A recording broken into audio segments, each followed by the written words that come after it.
years of armed robbery sentence. O.J. Simpson, the former NFL star famously acquitted of murder, was granted parole on Thursday and is expected to walk free in October after being jailed 9 years ago for a botched robbery attempt. "I am sorry the things turned out the way they did," Simpson, 70, said via video conference with the Nevada Board of Parole Commissioners. "I had no intention to commit a crime." 4 commissioners voted unanimously to grant Simpson's parole after a nearly 90-minute hearing.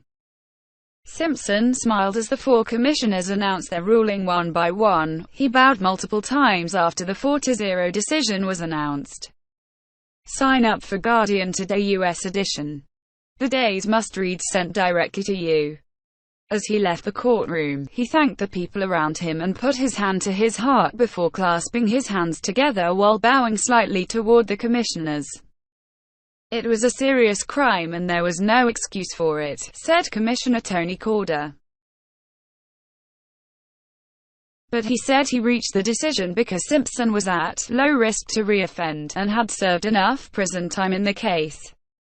Simpson was convicted of robbery, kidnapping and assault charges in October 2008 after a bizarre incident in which he, with armed men, attempted to retrieve sports memorabilia he said belonged to him from a Las Vegas hotel room. Simpson has served the minimum 9 years of his 33-year sentence for the robbery and could be released as early as the 1st of October, which is guaranteed to spark a media frenzy. Parole commissioners questioned Simpson from the state capital, Carson City, and he responded via video conference from the Lovelock Correctional Center, more than 100 miles away. Simpson's hearing was broadcast live on television. An echo of the so-called trial of the century in 1995, when Simpson was tried, and acquitted, in the murder of his ex-wife, Nicole Brown Simpson, and her friend Ron Goldman.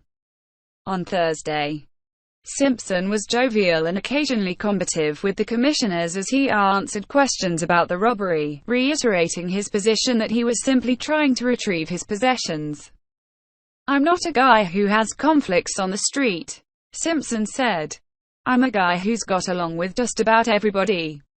When asked how he would handle public scrutiny, Simpson responded that he had been used to it since he was a star football player at age 19, going on to become an NFL star and actor. "I am pretty easily approachable. I've dealt with it my whole life," he said.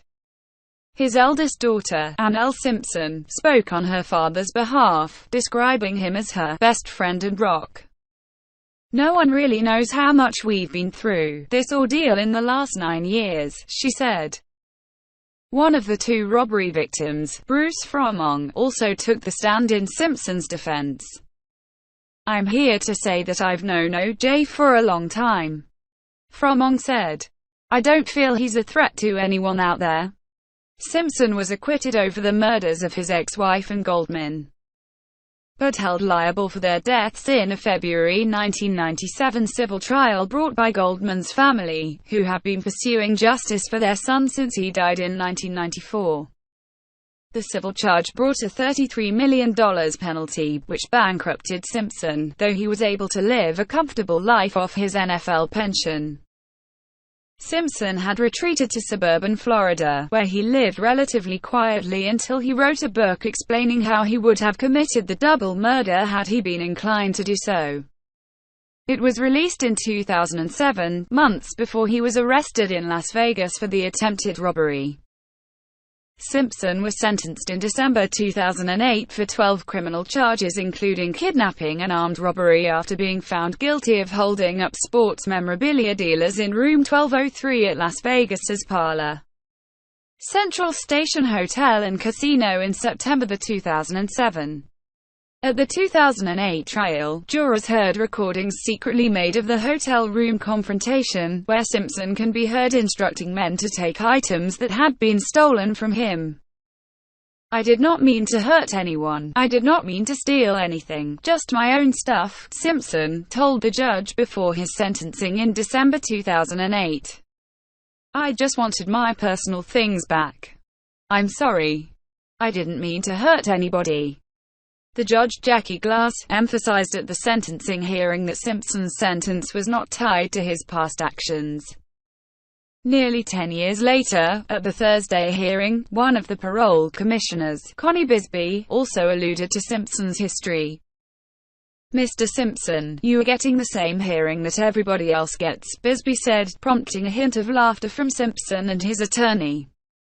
Another parole commissioner, Susan Jackson, said they had received hundreds of letters of support and opposition for Simpson, and that most of the letters of opposition mentioned the 1995 murder trial. Jackson said the trial would not be considered in their decision. 20 years on, the 1995 trial has not faded from the spotlight, inspiring a television miniseries in 2016 and the documentary, O.J. Made in America, which won the documentary feature Oscar in 2017. And for the family of the victims, the trial is still a prescient reminder that no one has been found guilty for the two deaths. The father and sister of Goldman, Fred and Kim Goldman, said on Thursday before the hearing that they did not expect to see justice for his death. Fred Goldman told Good Morning America on Thursday he would be upset if Simpson was paroled. "What's troubling to me is not only him, but the whole system gives second chances to violent felons or, for that matter, anyone in jail," he said. "Ron doesn't get a second chance." After Simpson's acquittal in 1995, the Goldmans continued to pursue charges and brought a civil suit against him. The Goldman family also published Simpson's book If I Did It, which lays out how the murders would have transpired, had he committed them. The publisher, HarperCollins, withdrew the book just before it was published, but the Goldman family won rights to the book and published it under the title If I Did It: Confessions of the Killer in an effort to recoup funds they were owed from the civil trial. "We lived our life with Simpson, walking the streets and sharing the same roads that we did," Goldman's sister, Kim, told Good Morning America. "With him being locked up in Lovelock, it's been a chance for us to kind of reclaim some control over our life and have some glimpse of sanity. I'm preparing myself for that to be changing come October."